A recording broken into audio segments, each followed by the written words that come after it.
तर फायनली मंडळी 2022मध्ये पाहिलेलं स्वप्न आज 2024मध्ये मी पूर्ण करायला चाललो आहे, म्हणजेच ड्रीम राईड लेह लडाख। आणि हा माझ्या लडाख सिरीजचा पहिला व्हिडिओ। तर स्वागत आहे आजच्या या व्हिडिओमध्ये। लडाख बाईक राईडचा थोडक्यात प्लॅन कसा आहे ते तुम्हाला मी सांगतो। आम्ही 4 मित्र, संदीप गावकर, रुपेश सावंत आणि मनोज गुरव, आणि आमच्यासोबत असणार आहेत 3 बाईक्स। माझी हिरो HF डिलक्स, त्यानंतर FZ वर्जन 4 आणि रॉयल एनफील्डची हंटर 350, अशा 3 बाईकवरती आम्ही 4 जण असणार आहोत।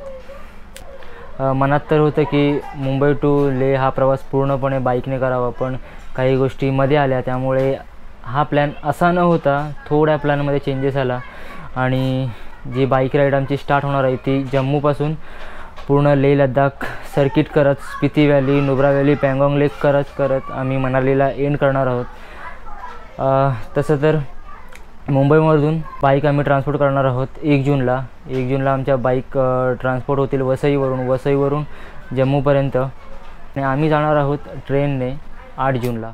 आणि या राईडसाठी मी कोणत्या गोष्टी कॅरी केल्यात त्याचा पूर्ण व्हिडिओ हा आहे, थोडक्यात प्रिपरेशन व्हिडिओ।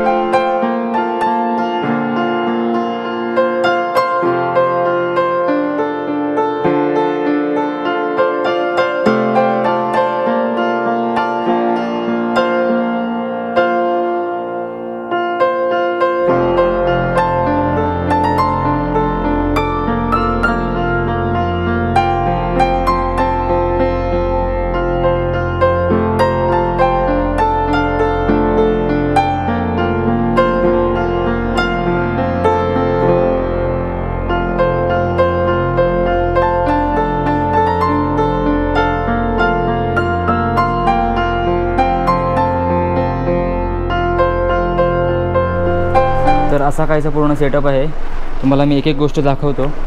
सर्वात पहिलं तर ही आहे स्लीपिंग बॅग, जी -5मध्ये सुद्धा वर्क करेल। आपण या राईडमध्ये पूर्णतः कॅम्पिंग करणार आहोत, जेवढं पॉसिबल होईल तेवढं आपलं कॅम्पिंग असणार आहे, त्याच्यामुळे ही खूप इम्पॉर्टंट गोष्ट आहे। त्यानंतर ही आहे ट्रॅकिंग बॅग मी का कॅरी केले, कारण इथून दिल्लीपर्यंत आम्ही ट्रेनने जाणार आहोत, त्यामुळे ट्रॅकिंग बॅग सामान घेऊन जाण्यासाठी खूप कम्फर्टेबल असेल। आणि त्यानंतर या बॅगला खूप सारे कप्पे आहेत, त्यामुळे प्रत्येक गोष्ट ही इंडिव्हिज्युअली प्रत्येक ठिकाणी व्यवस्थित राहते, आणि ज्या वेळेस आपल्याला पाहिजे असते तेव्हासुद्धा व्यवस्थित लगेच मिळून जाते। त्यानंतर हा आहे डिकॅथलॉनमधून घेतलेला जॅकेट, जो -2 डिग्रीमध्ये सुद्धा वर्क करतो। आपल्याला रायडिंग करताना अजिबात थंडी लागणार नाही या जॅकेटमुळे। त्यानंतर हा आहे माझा DHGचा रायडिंग जॅकेट। ॲक्च्युली माझ्याकडे 2 रायडिंग जॅकेट आहेत, हा एक आहे आणि त्यानंतर एक मोटोवेअरचं आहे। पण या जॅकेटमध्ये आतमध्ये एक असा थर्मल सीटसुद्धा आलेली आहे, त्यामुळे मी हा जॅकेट कॅरी करतो आहे, जेणेकरून मला थंडी कमी लागेल। त्यानंतर इथे आहेत विंटर ग्लव्स, जे थंडीपासून वाचवतील। त्यानंतर हे रायडिंग ग्लव्स आहेत, नॉर्मल आहेत। माझ्याकडे आता रायडिंग पॅन्ट नाही आहे, त्यामुळे मी नी गार्ड कॅरी करतो आहे। हे आपल्याला बाय चान्स जर बाईक क्रॅश झाली तर आपले पाय वाचवू शकतील। त्यानंतर आहे ही टँक बॅग, जी मी गेले 1.5 वर्षापासून यूज करतो आहे। 1200 रुपयाला ऑलमोस्ट घेतलेली, पण खूप यूजफुल झाली। याच्यामध्ये आपले जे इलेक्ट्रॉनिक ज्या गोष्टी आहेत त्या याच्यामध्ये राहू शकतात, जसे की पॉवर बँक, कॅमेरा, चार्जर्स, या सगळ्या गोष्टी याच्यामध्ये इझिली राहतात। त्यानंतर आहेत लगेज सिस्टम, म्हणजेच या नेट आहेत। टॉप बॉक्सवरतीही आपण स्लीपिंग बॅग ठेवणार आहोत, ती स्लीपिंग बॅग बांधण्यासाठी हा नेट खूप यूजफुल होईल। त्यानंतर आहेत बंजी कॉर्ड, ही एक बंजी कॉर्ड आहे आणि अजून माझ्याकडे एक बंजी कॉर्ड आहे, तीसुद्धा मी कॅरी करणार आहे।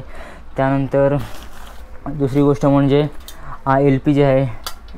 ज्या काही कॅम्पिंगच्या गोष्टी आहेत त्या इथे नाही आहेत, बऱ्याचशा गोष्टी माझ्या मित्रांकडे आहेत, जसं की नेहमीप्रमाणे 2 टेंट असतात। त्यानंतर बाकी ज्या जेवण बनवायच्या गोष्टी आहेत किंवा LPG स्टोव, या सगळ्या गोष्टी तिथे आहेत, त्या मी इथे नाही आणल्या आहेत। त्यानंतर बाईक रिलेटेड गोष्टी, त्यामध्ये मी एक्स्ट्रा बॅटरी कॅरी करतो आहे, जेणेकरून बॅटरी जर ड्रेन झाली तर ही आपण नवीन बॅटरी डायरेक्ट टाकू शकतो। त्यानंतर आहेत छोटे मोठे फ्यूज, जे 10 एम्पियर आणि 15 एम्पियरचे फ्यूज आहेत, ते सुद्धा मी कॅरी केलेत। त्यानंतर आहे आपल्या बाईकचा रिले, त्यानंतर स्पार्क प्लग आहे. या ज्या नॉर्मली गोष्टी आहेत त्यासुद्धा मी कॅरी करतो आहे. आणि क्लच केबलसुद्धा मी कॅरी केले, जेणेकरून जर बाय चान्स तसं इश्यू तर येणार नाही, कारण मी ऑलरेडी क्लच केबल चेंज केले आहे. आणि अजून एक प्लस मी कॅरीसुद्धा करतो आहे. प्रॉब्लेम तर आला नाही पाहिजे, पण जर बाय चान्स प्रॉब्लेम आला तरी आपण इन्स्टॉल करू शकतो इझिली. त्यानंतर खाली आहे रॅचिट बॉक्स. याच्यामध्ये 14 नंबरपर्यंत सर्व पाने आहेत. स्क्रूड्रायव्हर आहेत, ॲलेन की आहेत, सगळा पूर्ण सेटअप याच्यामध्ये आहे. बाय डिफॉल्ट जर कोणाची बाईक ब्रेकडाऊन झाली तर त्या इमर्जन्सी सिच्युएशनमध्ये ही रस्सी कामाला येईल. आणि सर्वात मोठी गोष्ट म्हणजे हा आहे ऑक्सिजन सिलेंडर. जर कोणाला AMSचा प्रॉब्लेम झाला तर हा सिलेंडर खूप महत्त्वाचा आहे. तो सुद्धा कॅरी केलेला आहे. इथे तर एक आहे, पण आम्ही 4 जण असल्यामुळे आम्ही 3 सिलेंडर कॅरी करतो आहे. अजून 2 मागवलेले आहेत ऑनलाईन, ते हार्डली 2-3 दिवसामध्ये येतील. त्यानंतर ह्या आहे फर्स्ट एड बॉक्स. जी AMSसाठी गोळी इम्पॉर्टंट आहे, डायमॉक्स किंवा पेन किलर या सगळ्या गोष्टी याच्यामध्ये इन्क्लूड आहेत. त्यानंतर आपला आहे व्लॉगिंग सेटअप. व्लॉगिंग सेटअपमध्ये हा आहे GoPro 7. आणि त्यानंतर मी जो शूट करतो आहे तो आता GoPro 10 आहे, त्याच्याने मी शूट करतो आहे. त्यानंतर हा ट्रायपॉड आहे, छोटासा ट्रायपॉड आहे. हे बाईकचा हँडलबार माउंट आहे. GoProच्या एक्स्ट्रा बॅटरीसुद्धा 2 कॅरी केल्या आहेत. ऑलरेडी GoProमध्ये 1 बॅटरी होती, त्यानंतर ह्या 2 बॅटरी मी एक्स्ट्रा कॅरी केल्या आहेत. त्यानंतर GoProचे छोटे मोठे माउंट्स आहेत, जे बाईकच्या हँडलवरती किंवा कुठं ना कुठं तरी इन्स्टॉल करून आपण नवीन नवीन अँगलने शूट करू शकतो. त्यानंतर आहे हा पोट्रोनिक्सचा एक्सटेन्शन बोर्ड. त्याच्यामध्ये 14 डिव्हाइस एकसाथ चार्ज होऊ शकतात. त्यामध्ये USB-सुद्धा इन्स्टॉल आहेत.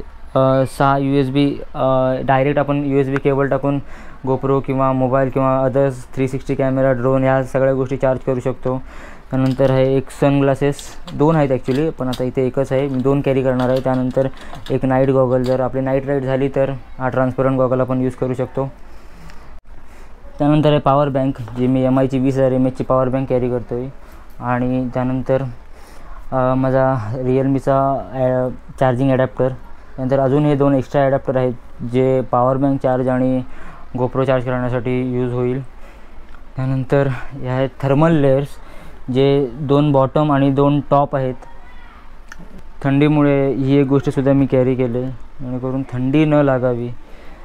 पुन्हा क्लॉथमध्ये एक शॉर्ट्स, 2 टी-शर्ट आणि आतमध्ये जॅकेटमध्ये घालण्यासाठी 2 इनर घेतलेत. त्यानंतर 2 जीन्स आहेत, त्यापेक्षा जास्त काही घेतलं नाही. आणि हा एक आहे जॅकेट, जो कॅम्पिंगच्या वेळी आपण बेसिकली यूज करू शकतो. जेव्हा जर वाटलं की ह्या जॅकेटने जास्त गरम होतं आहे, तर मग हा आपण नॉर्मलवाला जे महाराष्ट्रामध्ये आपण यूज करतो थंडीच्या टायमाला, तो आपण यूज करू.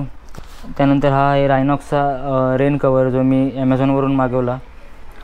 त्यानंतर हे आहेत बाकाबूची कंपनीचे स्नो शूज आहेत. ॲक्च्युली प्रॉपर रायडिंग शूज नाही आहेत, हे मी ॲमेझॉनवरून मागवले.